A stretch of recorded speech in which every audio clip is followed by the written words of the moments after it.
मेरी टूनी, मेरी टूनी, मेरी बेटी, जंगल वालों, मेरी बेटी अंदर है इस घर में, इस डाल के नीचे। इसे बचाओ, इसे बचाओ प्लीज, मेरी मदद करो।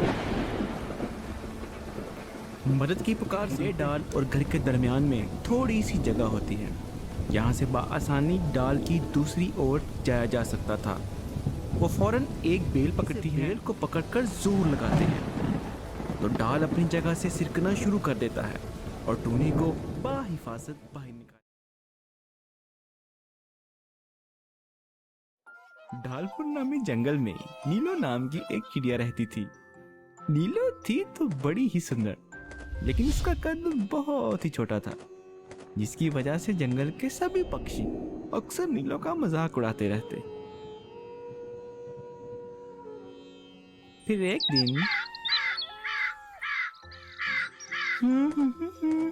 ला ला ला ला ला,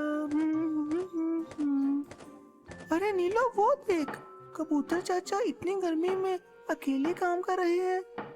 क्यों ना मैं इनकी मदद करवा दूं? हाँ, ये ठीक रहेगा। कबूतर चाचा लाइए, मुझे दीजिए, मैं आपकी मदद करवा देती हूँ। आप तो इतनी गर्मी में अकेले ही घर की छत बना रहे हैं। हाँ, लाइए लाइए, दीजिए, मुझे दीजिए। नीलो दयालुपन का इजहार तो कर लेती है, लेकिन जब वो छत का सामान अपनी चोंच में उठाकर कबूतर चाचा को पकड़ाने लगती है तो छोटे कद के कारण कबूतर चाचा तक नहीं पहुंच पाती। तभी कबूतर चाचा नीलो पर गुस्सा करने लग जाता है। चल भाग यहाँ से छोटी चिड़िया, एक तो इतनी गर्मी है, ऊपर से तुम हो कि मेरा वक्त बर्बाद करने आ गई। चलो शाबाश, जाओ, अब पहले अपने कद का कुछ करो, फिर ही दयालुपन दिखाना। पता नहीं कहाँ कहाँ से चले आते हैं, और मदद तो करनी है। नीलो बेचारी हर रोज की तरह अपने छोटेपन का मजाक उड़वाकर अपने घर आ जाती है। फिर एक शाम नीलो अपनी दोस्त टूनी के साथ खेल रही होती है। काफी देर खेलकूद के बाद दोनों को भूख लग जाती है। टूनी नीलो की दोस्त अपने घर से दानों से भरी एक प्लेट ले आती है और नीलो को अपने साथ खाने का कहती है। नीलो और टूनी खाना शुरू करते हैं कि तभी टूनी के माता पिता वहां आ जाते हैं और फौरन से गुस्से में अपनी बेटी को कहते हैं। टूनी बिटिया, ये तुम किसके साथ दाना खा रही हो? और ये बहुत छोटे कद की है। तुम भी अगर इसका जूठा खा लोगी तो इसी के जैसे छोटी रह जाओगी। खबरदार जो है इस चुटकी के साथ खाया तो मैं तुम्हारा बाहर निकलना बंद कर दूंगी। नीलो बेचारी फिर से अपने छोटेपन के कारण अपना अपमान करवाकर रोती अपने घर लौट आती है और फिर रात को अपनी माँ के सामने अपना सारा रोना रोती है। माँ, माँ, ऊपर वाले ने देखो ना कितनी नाइंसाफी की है मेरे साथ। मुझे कितना छोटा सा बनाया माँ। सभी जंगल के पक्षी मेरा मजाक उड़ाते हैं माँ। और तो और अब तो नफरत भी करने लग गए हैं। अपने बच्चों को मेरे साथ दाना खाने से रोकते हैं माँ। ना ना बेटा ना, ऐसा बिल्कुल नहीं सोचते। ऊपर वाले ने सभी में कुछ ना कुछ खास रखा होता है, जो वक्त आने पर ही सभी के सामने आता है। बस वो सही समय का इंतजार करना होता है।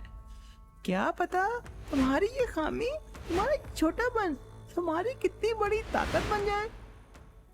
नीलो अपनी माँ की बातों से सहमत हो जाती है और फिर इस भले वक्त का शिद्दत से इंतजार करने लगती है कि जब वो हर रोज इन जंगल वालों का मजाक बनना बंद हो जाएगी।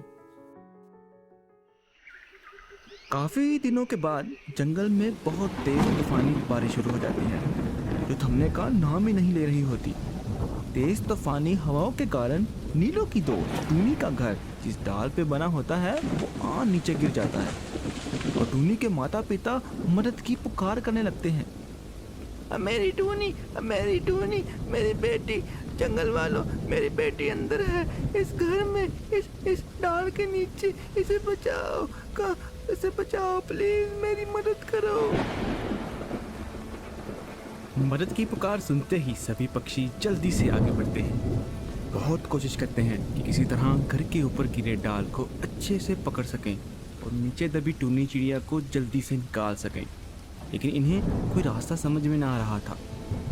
नीलो चिड़िया पास खड़े सब देख रही होती है और फौरन मदद करने कूद आती है।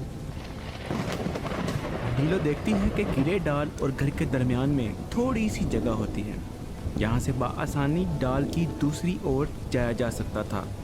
वो फौरन एक बेल पकड़ती है और इसका एक सिरा बाकी खड़े पक्षियों को पकड़ाकर इसका दूसरा सिरा अपनी चोंच में लेकर उस छोटी सी जगह में से गुजरकर डाल की दूसरी ओर चली जाती है और वहां जाकर डाल के गिर्द एक गिरा बांधकर बाकी पक्षियों से जोर से खींचने का इशारा करती है।